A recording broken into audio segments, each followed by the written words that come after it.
Affaire Sylvain Mvondo, révélation sur les centaines de millions volés par les braqueurs. Pour plus d'informations sur ce sujet, retrouvez-nous après le générique. Mais avant de commencer, n'oubliez pas de vous abonner et d'activer la cloche de notification pour ne pas manquer nos prochaines vidéos. Bon visionnage.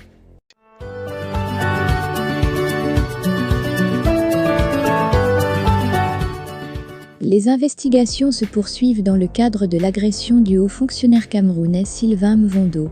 Après l'arrestation du capitaine à la retraite, Julio Efa, des informations sur les circonstances de l'agression sortent peu à peu.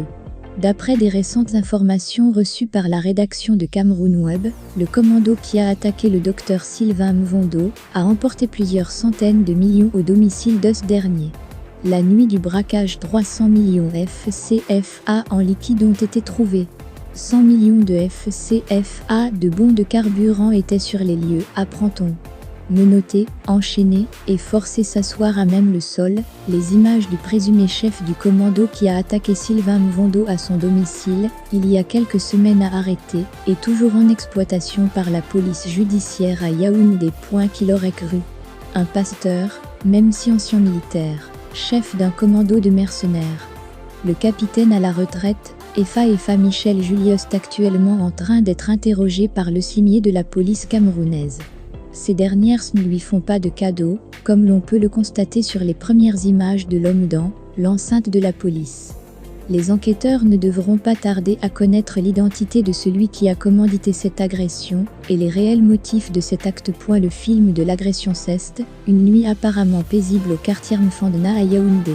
Alors que la capitale est enrobée par le lourd manteau de la nuit, Jean-Sylvain Mvondo se montre préoccupé par la préparation d'une réunion politique dans la section RDPC du DA et l'OBOI, dont il est le président depuis le renouvellement des bureaux des organes de base du parti au pouvoir en septembre 2021. De sources policières, il est 23h et les deux vigiles de faction à son domicile ne se doutent de rien. Lorsqu'ils voient Antpolim, il leur demande de garer en contrebas.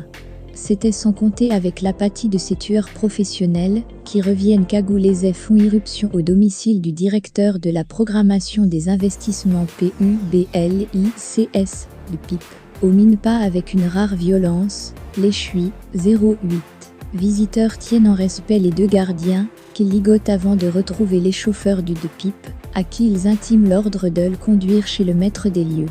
Et va subir pendant 4 heures de temps, menaces et sévices immondes. Son épouse et ses enfants ne seront pas épargnés. Le domicile est mis à sac.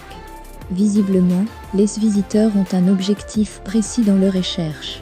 Ils se concertent en permanence avec un commanditaire en ligne, qui répercute d'instructions et demande à savoir pourquoi Jean-Sylvain Mvondo s'est engagé en politique, avant d'ajouter « Peut-il se prévaloir d'aimer le président Paul Biya plus que quiconque ?» Il lui est intimé l'ordre de revoir son engagement politique et de ne pas être du mauvais côté des histoires. Lorsqu'il quitte le domicile vers 3h du matin, laissant Jean-Sylvain Mvondo pour mort et gisant dans une mare de sang, il se lance cette phrase pleine de sous-entendus « que la politique le sauve ». Dans la matinée du 15 juin, le PIP est conduit à l'hôpital de la Caisse à Yaoundé, où son pronostic vital n'est pas entamé. L'agression sauvage du PIP mine-patte par une bande de criminels, véritables tueurs sagages en mission commandée, dévoile l'explosion de la violence politique et des affrontements des clans pour le contrôle du pouvoir après Paul Biya. Il ne faut pas être un expert en investigation criminelle pour établir le lien entre le récent renouvellement des bureaux des organes de base du RDPC et cette agression sauvage. Jean-Sylvain Mvondo est passé par toutes les humiliations physiques, notamment l'épreuve du fer à repasser.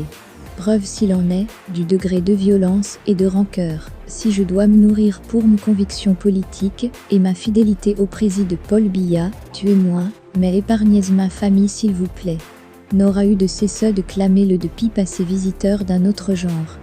Le fonctionnaire milliardaire, Jean-Sylvain Mvondo, a été évacué en France après son agression, il y a un mois. Mais les enquêteurs pour arrêter les membres du commando qui ont agressé le directeur des investissements publics au ministère camerounais, présenté comme le fonctionnaire le plus riche du Cameroun, se sont poursuivis. Arrivé 4 motos, qu'ils prennent pour des motos.